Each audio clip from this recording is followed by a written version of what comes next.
Eighth standard social science chapter രാഷ്ട്രീയ പ്രസ്ഥാനത്തിൻ്റെ ആവിർഭാവത്തിലേക്ക്. ബ്രിട്ടീഷുകാർക്കെതിരെ ജനങ്ങളെ ഒറ്റക്കെട്ടായി അണിനിരത്തുന്നതിന് സംഘടനകൾ രൂപീകരിക്കണമെന്ന അഭിപ്രായം ഇന്ത്യയുടെ വിവിധ ഭാഗങ്ങളിൽ നിന്ന് ഉയർന്നുവന്നു.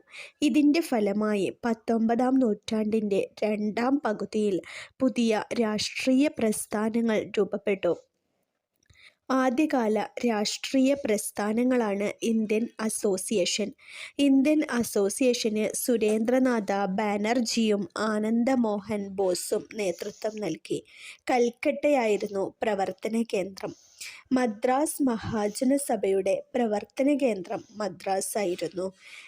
എം വീരരാഘവാചാരി, ജി സുബ്രഹ്മണ്യ അയ്യർ, ആനന്ദ ചാർലു എന്നിവരാണ് മദ്രാസ് മഹാജനസഭയ്ക്ക് നേതൃത്വം നൽകുന്നത്. ബോംബെ പ്രസിഡൻസി അസോസിയേഷന് ഫിറോസ് ഷാ മേത്ത, ബോംബെ പ്രസിഡൻസി അസോസിയേഷൻ ഫിറോസ് ഷാ മേത്ത, അതുപോലെ കെ.ടി. തെലാങ്ക്, ബദറുദ്ദീൻ ത്യാബ്ജി എന്നിവർ നേതൃത്വം നൽകി. ബോംബെ ആയിരുന്നു അതിൻ്റെ പ്രവർത്തന കേന്ദ്രം. ഈ സംഘടനകൾക്കൊന്നും അഖിലേന്ത്യാ സ്വഭാവം ഉണ്ടായിരുന്നില്ല. ഇവയുടെ പ്രവർത്തനം ചില പ്രവിശ്യകളിലും പ്രദേശങ്ങളിലും മാത്രമായി ഒതുങ്ങി.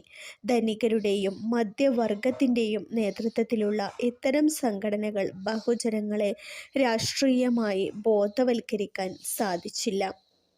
ഈ സാഹചര്യത്തിൽ ഒരു അഖിലേന്ത്യാ സംഘടന രൂപീകരിക്കേണ്ട ആവശ്യം ശക്തിപ്പെട്ടു. ഇതിനെ തുടർന്നാണ് അഖിലേന്ത്യാ സംഘടനയായിട്ടുള്ള INC ഫോം ചെയ്യുന്നത്. കൂടുതൽ SCERT വീഡിയോകൾക്ക് ഈ ചാനൽ സബ്സ്ക്രൈബ് ചെയ്ത് ലൈക്ക് ചെയ്യുക. താങ്ക്